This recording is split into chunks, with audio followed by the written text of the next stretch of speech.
ഇന്ന് എൻ്റെ ഒരു ജീവൻ, കോളേജിൽ എൻ്റെ ഒരു ജീവൻ ഇന്നലെ രാത്രി എന്നോട് പറഞ്ഞു, ഒരു കാരണവശാലും വലിയ പൈപ്പിൽ കുളിച്ചുകൂടാണ്. എന്ത് ചെയ്യും? ആ ജീവൻ പറഞ്ഞാൽ എനിക്ക് കേൾക്കാതിരിക്കാൻ പറ്റൂല. ആ ജീവൻ എന്നോട് പറഞ്ഞു, നിങ്ങൾ ചെറിയ പൈപ്പിലേ കുളിച്ചോടൂ, അതേപോലെ ദേഹത്ത് കൂടുതൽ വെള്ളമായിട്ട് നിൽക്കരുത്, പിന്നെ വേറെ ഏതെങ്കിലും രീതിയിൽ പ്രതിഷേധിക്ക്. ഇതൊക്കെ എന്നോട് പറഞ്ഞത്. നെഞ്ഞിന് പഴുപ്പ് വരും. ഞാൻ പറഞ്ഞു നെഞ്ഞിന് പഴുപ്പ് വന്നോട്ടെ. പിന്നെ ചില ആളെല്ലാം വിളിച്ച് പറയുന്നത് എന്താന്ന് പറഞ്ഞാൽ, പിന്നെ ഒറ്റയ്ക്ക് പുറത്തേടിയും പോകാൻ പാടില്ല, ഒറ്റയ്ക്ക് പുറത്തേടിയും പോകാൻ പാടില്ല, ആരും തന്ന വെള്ളം കുടിക്കാൻ പാടില്ല, കിണറിലെ വെള്ളം കുടിക്കാൻ പാടില്ല.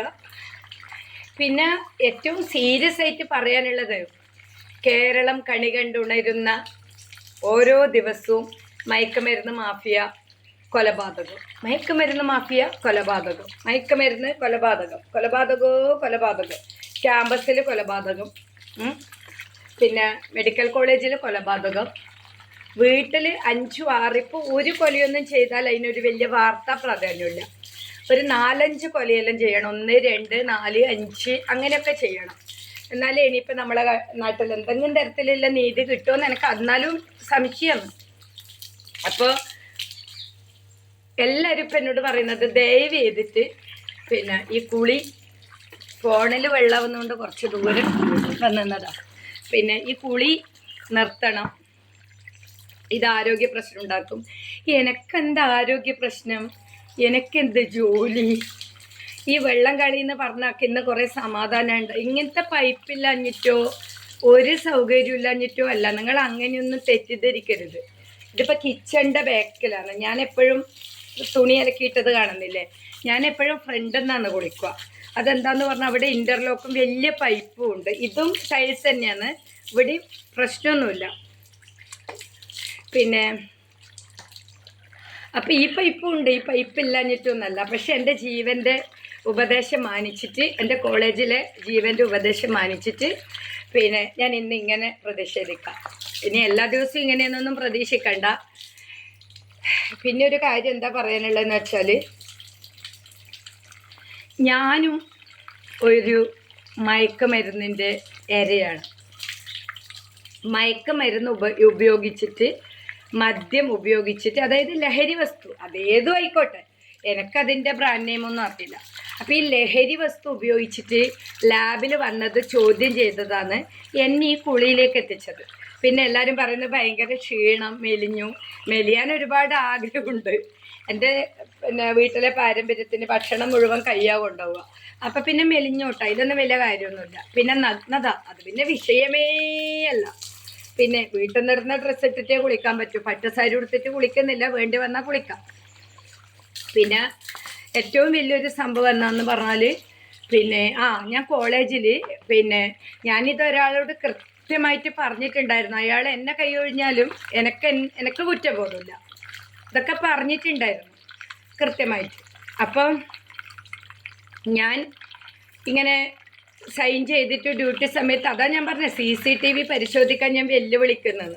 പിന്നെ ഇയാൾ രണ്ടാമത് വന്ന് ദ്രോഹിച്ചിട്ടും തളിപ്പറമ്പ് പോലീസ് നടപടി എടുത്തിട്ടില്ല. അതൊക്കെ അവിടെ കിടക്കുന്നുണ്ട്. പക്ഷേ ഇത്രയും സംഭവം ഉണ്ടായിട്ടും ഈ കേരളം ഇതിൻ്റെ പിറകിൽ, ഈ പിന്നാമ്പുറം ആരും ചിന്തിക്കുന്നില്ല. അതായത് എഞ്ചിനീയറിംഗ് കോളേജിലെ ഈ പ്രശ്നത്തിന് തുടക്കം ചില ആൾക്കാർ പറയുന്നുണ്ടോലും വട്ടാണ്, പിന്നെ ഒരിക്കൽ പറഞ്ഞതല്ല ഒരിക്കൽ പറയുന്നതെന്ന്. എൻ്റെ പരാതി നിങ്ങൾ പരിശോധിച്ചോളൂ. മദ്യപിച്ച് ലാബിൽ വന്ന് പ്രശ്നമുണ്ടാക്കി, ഇതായിരുന്നു എൻ്റെ ഫസ്റ്റ് പരാതി. ആ വൈരാഗ്യം തീർക്കാനായിരുന്നു എഴുതി വെച്ചത്. അങ്ങനത്തെ പ്രതിക്കാണ് കോളേജിലെ കുറേ നമ്മളെ സംഘടനാ നേതാക്കന്മാർ പിന്നെ ഒത്താശ ചെയ്യുന്നത്. അപ്പം ഇവരാണ് ഈ മയക്കുമരുന്നിനെ പ്രോത്സാഹിപ്പിക്കുന്നതും, ഇവരാണ് ഗുണ്ടായിസത്തിനെ പ്രോത്സാഹിപ്പിക്കുന്നതും, ഇവരാണ് ദ്രോഹിക്കുന്നതും. എന്നിട്ട് അതിൽ നമ്മളാണ് പ്രതി. കോളേജിന് കളങ്കുണ്ടാക്കി, ജീവനക്കാർക്ക് കളങ്കുണ്ടാക്കി. പിന്നെ കളങ്കില്ലവർക്കല്ലേ ഇപ്പം കളങ്കം പോണ്ട്. എന്ത് പുല്ലിൻ്റെ കളങ്കാണ് അവിടെ ഉള്ളത്? എന്ത് കളങ്കാണ് ആ കോളേജിലുള്ളത്? ഒരു ജീവനക്കാരിനെ സംരക്ഷിക്കാൻ പറ്റാതെ അവരെ നേരെ ചളിവാരി എറിഞ്ഞ് തെമ്മാടിത്തരം പറഞ്ഞ് ഒപ്പ് ശേഖരിക്കുന്നതാണോ എഞ്ചിനീയറിംഗ് കോളേജിൻ്റെ കളങ്കം? പിന്നെ അർഹതയില്ലൊരു മനുഷ്യനെ പുറത്ത് നിർത്തിയിട്ട് അയാളാണെങ്കിൽ എനിക്ക് കുറച്ചും കൂടി നീതി ഉണ്ടാവും. കാരണം അയാൾ ഒരു അന്ധനല്ല. നീതി എന്ന് പറഞ്ഞാൽ ചിലപ്പോൾ അയാളുടെ സൗകര്യത്തിനനുസരിച്ചിട്ട് തന്നെ ആയിരിക്കും. അങ്ങനെ ആ വ്യക്തിനെ ഞാൻ ആരാധിക്കുന്നൊന്നുമില്ല. പക്ഷെ ആ വ്യക്തിൻ്റെ പോളിസി ചിലപ്പോൾ ഒരു അന്ധതയില്ലാത്ത ആളാണ് കണ്ടെടുത്തോളം. വ്യക്തിയോട് എനിക്ക് അങ്ങനെ അയാൾ ഭയങ്കരമാണ്, എന്നെ ഭയങ്കരമായിട്ട് അങ്ങ് ചേർത്ത് പിടിക്കും, എനിക്ക് നീതി എൻ്റെ വീട്ടിൽ കൊണ്ടുവന്ന് തരും, അതൊന്നും ഞാൻ ഒരുത്തൻ്റെ അടുത്തൊന്നും പ്രതീക്ഷിക്കുന്നില്ല. പക്ഷേ ആ അർഹതയില്ല ആൾ ഇരുന്ന് കഴിഞ്ഞാൽ അന്ധത ഉണ്ടാവില്ല. അന്ധതക്ക് സാധ്യത കുറവാണ്. പിന്നെ എല്ലാവർക്കും അവരവരെ സീറ്റ്, അവരവരെ പൊസിഷൻ, അവരവരെ സാലറി, അവരവരെ കുടുംബം, ഇതൊന്നും വിട്ടിട്ട് ആരും നമ്മളെ പ്രത്യക്ഷമായിട്ടും പരോക്ഷമായിട്ടും പിന്നെ നമ്മൾക്ക് പിന്നെ സപ്പോർട്ട് പറയില്ല എന്നല്ല എനിക്ക് 100% എൻ്റെ 30 വർഷത്തെ ജീവിതം പഠിപ്പിച്ചതാണ്. അതെന്നിപ്പോൾ എഞ്ചിനീയറിംഗ് കോളേജ് പഠിപ്പിക്കൊന്നും വേണ്ട. അതിലൊന്നും അങ്ങനെ യാതൊരു അന്താളിപ്പുമില്ല. അതായത് എന്താണ് ഇവിടുത്തെ ജനങ്ങൾ, എന്താണ് സർക്കാർ സംവിധാനം, അവിടെയുള്ള ലോബി എന്താണ്, ഇവർക്കെല്ലാം എന്താണ് ഇവരെല്ലാം ഉദ്ദേശം, ഇതൊക്കെ നമുക്ക് തീർച്ചയായിട്ടും 2004 മുതൽ 2025 വരെ ഒരുപാട് അനുഭവമുള്ളതാണ്. അതായത് പാർട്ട് ടൈം സ്വീപ്പർ ഓഫീസ് കയറിക്കൂടാന്ന് പറഞ്ഞ യൂണിയൻ നേതാവുണ്ട്. പാർട്ട് ടൈം സ്വീപ്പർ ഓഫീസിൽ കയറാൻ പാടില്ല, ബെല്ലടിക്കണം, രജിസ്റ്റർ കൊണ്ടുപോകണം, അങ്ങനത്തെ കാര്യങ്ങളൊക്കെ ചെയ്യാം, പക്ഷെ ഓഫീസിൽ കയറരുത്. ഒരു പാർട്ട് ടൈം സ്വീപ്പറോട് ഒരു യൂണിയൻ നേതാവ് പറഞ്ഞത് എൻ്റെ മുന്നിന്നാണ്. അപ്പോൾ അങ്ങനെ ഒരുപാട് പിന്നെ എൻ്റെ ജോലിയിലൊക്കെ സംശയമുള്ളവർ, നമുക്കിപ്പോൾ ഏറ്റവും വലിയൊരു ശക്തി വിവരാവകാശ നയമാണ്. രണ്ടാമത് അത് 18 വയസ്സ് തികഞ്ഞ ആർക്കും സ്വന്തം അഡ്രസ്സ് ചോദിക്കാമല്ലോ. നമുക്ക് മറ്റൊരു കളവ് അഡ്രസ്സ് വേണ്ട, അഡ്രസ്സ് ഇല്ലാത്ത വിവരാവകാശം വേണ്ട, അഡ്രസ്സ് ഇല്ലാത്ത പരാതി വേണ്ട, ഒന്നും വേണ്ട. ശരിക്കും അഡ്രസ്സ് ഇല്ലാത്ത പരാതി എന്ന് പറഞ്ഞാൽ തന്തയില്ലാത്ത പരാതി. അപ്പം ഈ തന്തയില്ലാത്ത പരാതിയൊന്നും എന്നെ ബാധിക്കുന്ന പരാതിയൊന്നുമില്ല. തന്തയില്ലാത്ത പരാതിൻ്റെ മേലെയാണ് പിന്നെ എന്നെ ട്രാൻസ്ഫർ അടിച്ചത് പോലും. അങ്ങനത്തെ പരാതിക്കൊന്നും ശ്രീലത പേടിക്കൂല. അത് ആസ്ഥാനത്തിരിക്കുന്ന പിന്നെ സ്ഥാനമോഹിയായ രായൻ ഓർമ്മിച്ചോ, നിൻ്റെ ഒരു ഗുണ്ടായുസത്തിലും എനക്കൊരു പുല്ലുമില്ല, എൻ്റെ വീട്ടിൽ വളർത്തുന്ന നായിൻ്റെ കാട്ടത്തിന് തുല്യം. രായൻ്റെ ഓരോ നിലപാടും, നിൻ്റെ ഓരോ വിശ്വാസവും, നീ ആർക്ക് വേണ്ടിയിട്ടാണോ ഗുണ്ടാപ്രവൃത്തി ചെയ്യുന്നത്, അതെല്ലാം എൻ്റെ പട്ടി, എൻ്റെ വീട്ടിലെ പട്ടിക്ക് സമമെന്ന് പറയില്ല. പട്ടിക്ക് നന്ദിയുണ്ട്, വ്യക്തമായ ധാരണയുണ്ട്, പട്ടിക്ക് പട്ടീൻ്റെതായ തീരുമാനങ്ങളെല്ലാം ഉണ്ട്. മറ്റാരോ പറഞ്ഞിട്ടെടുക്കുന്ന നിൻ്റെ തീരുമാനത്തിനൊന്നും എനിക്ക് ഒരു പുല്ലിൻ്റെ വില ഇവിടെ ഇല്ല. അത് നീ ആലോചിച്ചു. പിന്നെ ഏറ്റവും കൂടുതൽ ആലോചിക്കേണ്ട ഒരു കാര്യം എന്താണെന്ന് പറഞ്ഞാൽ, ഞാൻ ഈ കുളി മിക്കവാറും നിന്നിപ്പം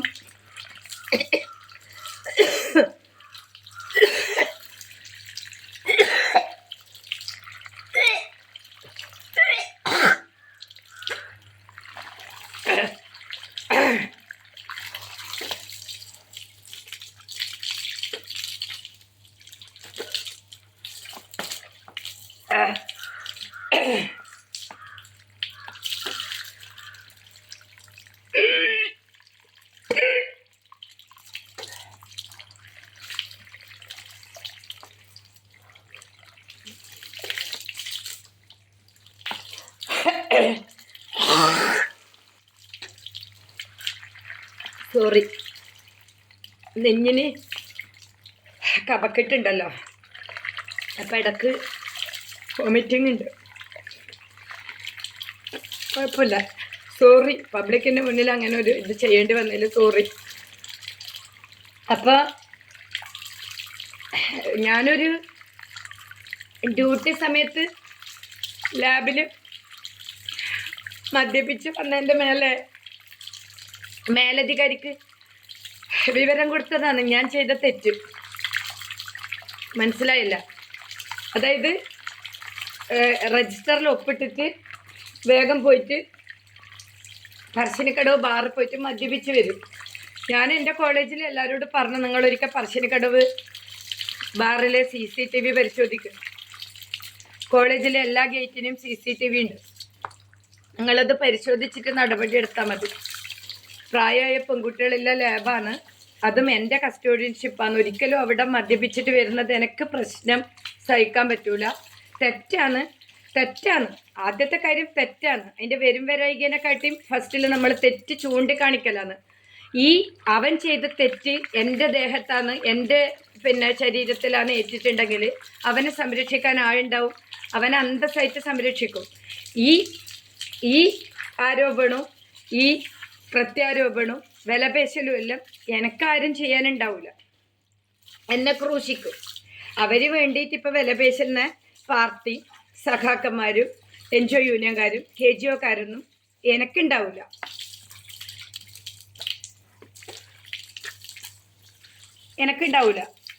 അപ്പം അതെനിക്കറിയുന്നതുകൊണ്ടാണ് ഞാൻ ആദ്യം തന്നെ ഫസ്റ്റ് ഗ്രേഡിനും HODക്കും പ്രിൻസിപ്പാളിനും എല്ലാം വിവരം കൊടുത്തത്. അതുകൊണ്ടാണ് സാറേ ഇങ്ങനെ നടക്കുന്നുണ്ട്, സാറേ ഇങ്ങനെ. അപ്പം എന്നോട് ഫസ്റ്റ് ഗ്രേഡ് പറഞ്ഞത് തലേന്നത്തെ മണമായിരിക്കുന്നു. തലേന്നത്തത് ഇന്നത്തതൊന്നും നോക്കാനും ഊതാനൊന്നും ഞാൻ പോലീസിലൊന്നല്ല ജോലി ചെയ്യുന്നത്, എക്സൈസിലും അല്ല. നമുക്ക് ബസ്സിൽ കയറിയാൽ സന്ധ്യക്ക് യാത്ര ചെയ്യുമ്പോൾ, അല്ലെങ്കിൽ എൻ്റെ 15ാമത്തെ വയസ്സിലുണ്ടായ അനുഭവം, അങ്ങനെ കുറേ അനുഭവം വെച്ചിട്ട് തന്നെയാണ് ഞാൻ പറഞ്ഞത്.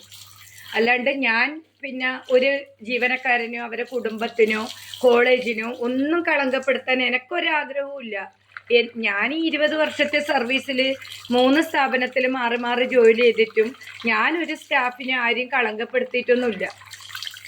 നമ്മളോട് പലതരത്തിലുള്ള തമാശ രൂപത്തിലുള്ള സെക്സ് ചോദിക്കുമ്പോൾ, തമാശ രൂപത്തിലുള്ള വൃത്തികേട് ചോദിക്കുമ്പോൾ ചിരിച്ചു തള്ളിയിട്ട് പോയതേ ഉള്ളൂ ദൂരത്തെ.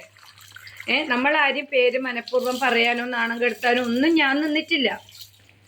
പിന്നെന്തുകൊണ്ടാണ് ഞാൻ പറയുന്ന വാക്കിന് ഈ പുല്ലിൻ്റെ വില കൊടുക്കാത്ത? അതിൻ്റെ മലയാളം നിങ്ങളാക്കിക്കോ. ഈ പുല്ലിൻ്റെ വില എന്തുകൊണ്ടാണ് എൻ്റെ വാക്കിന് കൊടുക്കാത്ത? സമൂഹം എന്തുകൊണ്ടാണ് കൊടുക്കാത്ത? മുഖ്യമന്ത്രി എന്താ എൻ്റെ വാക്കിന് വില കൊടുക്കാത്ത? ഉന്നത വിദ്യാഭ്യാസ മന്ത്രി എന്താ എൻ്റെ വാക്കിന് വില കൊടുക്കാത്ത? ഞാനിവിടുത്തെ 18 വയസ്സ് തികഞ്ഞ ഒരാളല്ലേ? നിങ്ങൾ എന്തിനാ ഈ അന്ധത മാറ്റിവെക്ക്? ഞാനും ഒരു ലഹരിക്കെതിരെ പ്രതികരിച്ച ഒരു ഇരയാണ്. കേരളത്തിലെ ലഹരിക്കെതിരെ പ്രതികരിച്ച ഒരു ഇരയാണ് മുഖ്യമന്ത്രി ഞാൻ. ഉന്നത വിദ്യാഭ്യാസ വകുപ്പ് മന്ത്രി, സാമൂഹ്യ ക്ഷേമ വകുപ്പ് മന്ത്രി. ഞാനൊരു ലഹരിക്കെതിരെ പ്രതികരിച്ച ഒരു ഇരയാണ്. കണ്ണൂർ കോളേജിൽ, എഞ്ചിനീയറിംഗ് കോളേജിലെ ലാബിൽ മദ്യപിച്ചിട്ട് ചുണ്ടിൻ്റെ ഉള്ളിൽ ഹാൻഡ്സ്, ഞാനിതൊക്കെ ഇൻറ്റേർണൽ കമ്മിറ്റിക്ക് കൊടുത്തത്. അവരതൊന്നും നോട്ട് ചെയ്തിട്ടില്ല. അത് ഞാൻ അംഗീകരിക്കുന്നില്ല എന്ന് പറഞ്ഞ് കൊടുത്തിട്ട് എനിക്ക് മറുപടിയും തന്നിട്ടില്ല. പിന്നൊരു ഇൻറ്റേർണൽ കമ്മിറ്റിയിൽ എന്നെ വിളിച്ചിട്ടുമില്ല. അപ്പോൾ ഇവർ ശരിക്ക് പരോക്ഷമായിട്ട് ലഹരി മാഫിയനെ സപ്പോർട്ട് ചെയ്യില്ല. ഇന്ന് ഈ പാർട്ടീൻ്റെ CPMൻ്റെ സർവീസ് സംഘടനകളിൽ ലഹരി മാഫിയനെ സപ്പോർട്ട് ചെയ്യുന്നു. മുഖ്യമന്ത്രി ഇതൊന്നും അറിയുന്നില്ലെന്ന് എനിക്ക് സംശയം.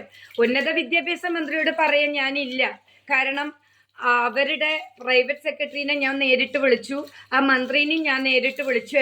ഞാൻ അവരുമായിട്ട് സംസാരിച്ചു. അതുകൊണ്ട് ഇനി അവരോട് ഞാൻ എന്തിനാ പറയുന്നത്? നേരിട്ട് വിളിച്ച് സംസാരിച്ചതാ. മുഖ്യമന്ത്രിനെ നേരിട്ട് കാണാനോ വിളിക്കാനോ പറ്റിയിട്ടില്ല. മുഖ്യമന്ത്രിൻ്റെ പൊളിറ്റിക്കൽ സെക്രട്ടറി ഞാൻ പോയ സമയത്ത് ഇങ്ങനെ ആക്കി വിട്ടു.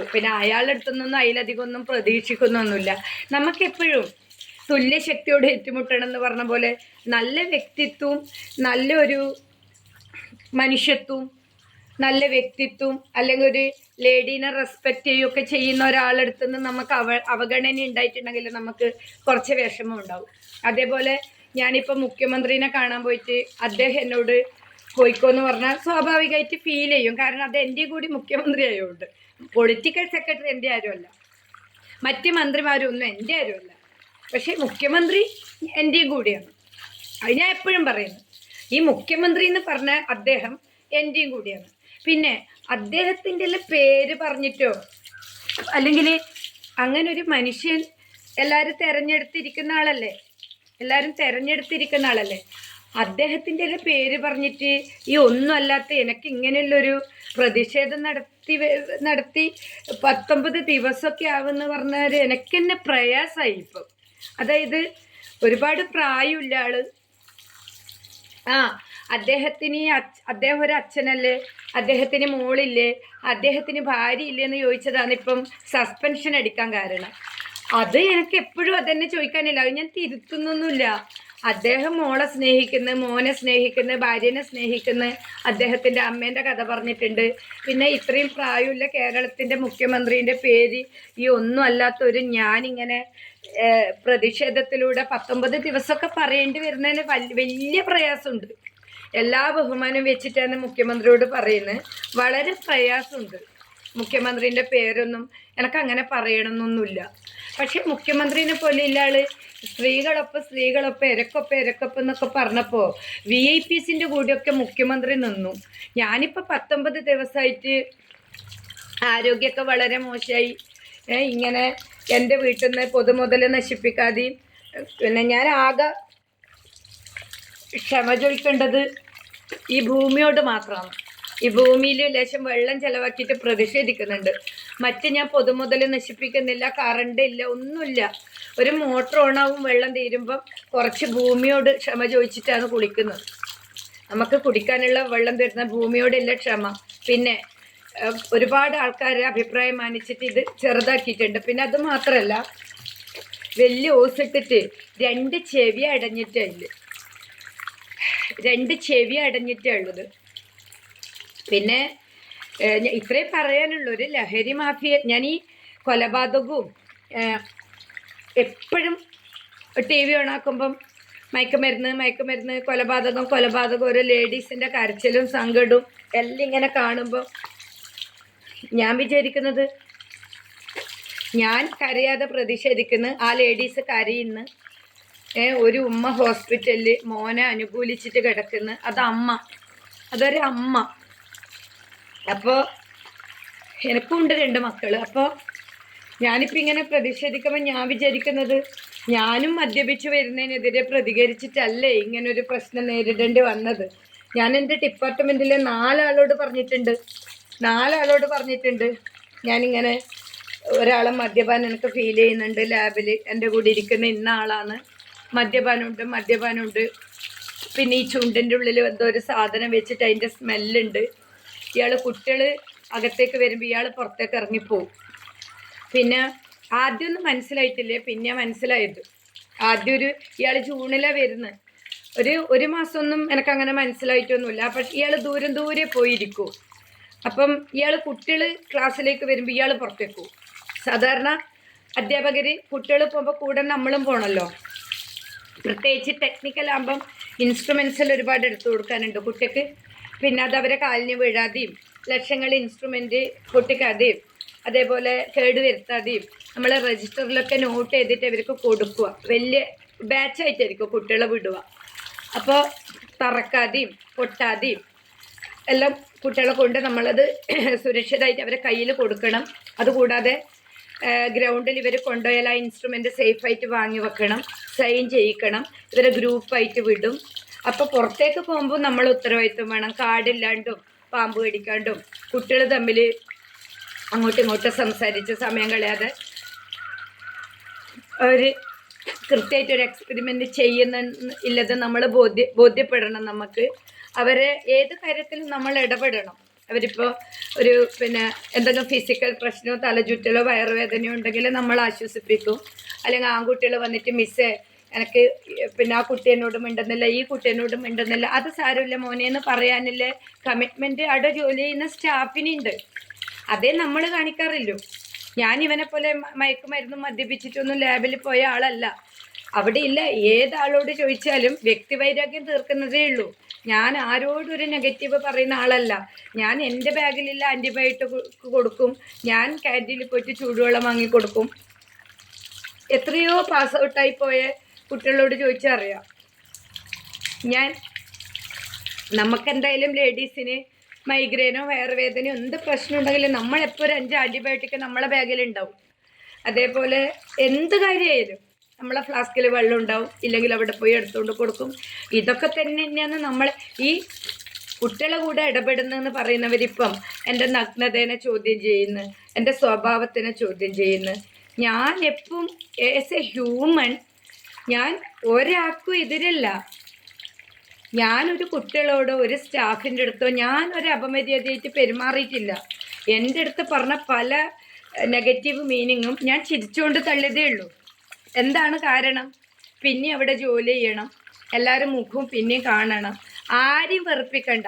സംഘടനയ്ക്ക് പൈസ കൊടുത്തതും എല്ലാം ആരെയും വെറുപ്പിക്കണ്ട.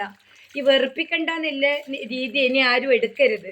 വെറുപ്പിക്കേണ്ട ആളെ സമയത്ത് നിങ്ങൾ വെറുപ്പിക്കണം, പ്രതികരിക്കേണ്ടടുത്ത് നിങ്ങൾ സമയത്ത് പ്രതികരിക്കണം. പിന്നെ എന്ത് പറയാനുണ്ടെങ്കിലും നിങ്ങൾ രേഖാമൂലം എഴുതി കൊടുക്കണം. ഒരിക്കലും വാക്കാല് ഒരു വ്യക്തിൻ്റെ അടുത്ത് നിങ്ങൾ പോയി പറയരുത്. ഒരു വ്യക്തിൻ്റെ അടുത്ത് നിങ്ങൾ വാക്കാലൊന്നും പോയി പറയരുത്. എല്ലാം എഴുതി കൊടുക്കണം. പറ്റുന്നത്ര വീഡിയോ എടുക്കണം. എന്ത് തെമ്മാടിത്തരം ചെയ്യുന്നുണ്ടെങ്കിൽ അത് വീഡിയോ എടുക്കണം. കാരണം നമ്മൾ ഒറ്റപ്പെടുത്തുമ്പോൾ ഇതുണ്ട് എന്ന് പറയാനുള്ള നമുക്കൊരു എവിഡൻസ്. ഏത് കാര്യം ചെയ്യുമ്പോൾ നമ്മൾ എവിഡൻസോടുകൂടി നീങ്ങുക, എഴുതി കൊടുക്കുക. പിന്നെ വരുന്ന എന്ത് പ്രശ്നവും നമുക്ക് നേരിടാം. ഇനിയിപ്പോൾ നമ്മൾ അവരെ കാണണ്ടേ, അവരോട് സംസാരിക്കണ്ടേ, നമ്മൾ ഒറ്റപ്പെടുത്തൂലേ? ഇതൊന്നും പേടിച്ചിട്ട് ആരും ഒന്നും ദയവ് ചെയ്തിട്ട് ചെയ്യാതിരിക്കരുത്. പിന്നെ നമ്മൾ കുട്ടികൾ കൂടിയ ജോലി ചെയ്യുന്നെങ്കിൽ തീർച്ചയായിട്ടും ആ കുട്ടികളോടല്ലേ കമ്മിറ്റ്മെൻറ്റ് കാണിക്കണം. അവർക്കെതിരെ എന്തെങ്കിലും ഏതെങ്കിലും ഒരു സ്റ്റാഫിൻ്റെ അടുത്തുനിന്ന് അവർക്കൊരു മാനസിക പ്രശ്നം അല്ലെങ്കിൽ ഇതേപോലെയുള്ള ലഹരി ഉപയോഗിച്ചിട്ട് വരുന്നൊക്കെ ഉണ്ടെങ്കിൽ ഒരാളും ഇത് കണ്ടു നിൽക്കരുത്. അതിൻ്റെ മേലെ ജോലി പോയാലുമില്ല, ജീവൻ പോയാലുമില്ല. ഇനി ആരും മനസ്സിലാക്കിയാലും കുഴപ്പമില്ല, മനസ്സിലാക്കിയിട്ടില്ലെങ്കിലും കുഴപ്പമില്ല, ഒന്നും കുഴപ്പമില്ല. നമ്മൾ എന്ത് തന്നെയായാലും പ്രതിഷേധിക്കാം.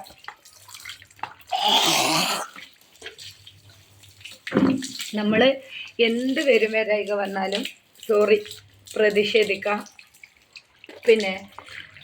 അത് കാരണം എന്തെങ്കിലും ഒരു മാറ്റം ഉണ്ടാവുമോ, ആ പ്രതി ശിക്ഷിക്കപ്പെടുകയോ ചെയ്താൽ മതി. ഇങ്ങനെ ഉപദ്രവിച്ച പ്രതി ശിക്ഷിക്കപ്പെട്ടാൽ മതി. നമ്മളെ ജോലി പോയാലും ഒന്നുമില്ല, നമുക്ക് എന്തെങ്കിലും പണിയെടുത്ത് ജീവിക്കാം.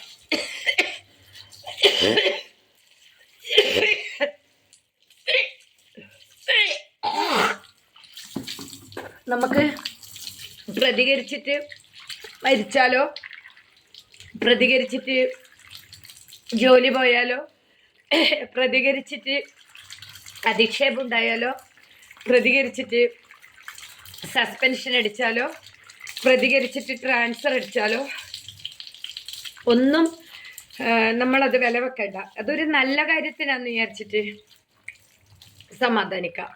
ഇതൊരു നല്ല കാര്യത്തിനാണ്. നമ്മൾ മോശം കാര്യത്തിനല്ല പ്രതികരിച്ചത്. നമ്മൾ ഏതോ ഒരു സമൂഹത്തിൻ്റെ എന്തോ ഒരു ഭാഗമായി അത്രേ വിചാരിക്കണ്ടു. നീതിക്ക് വേണ്ടിയിട്ട്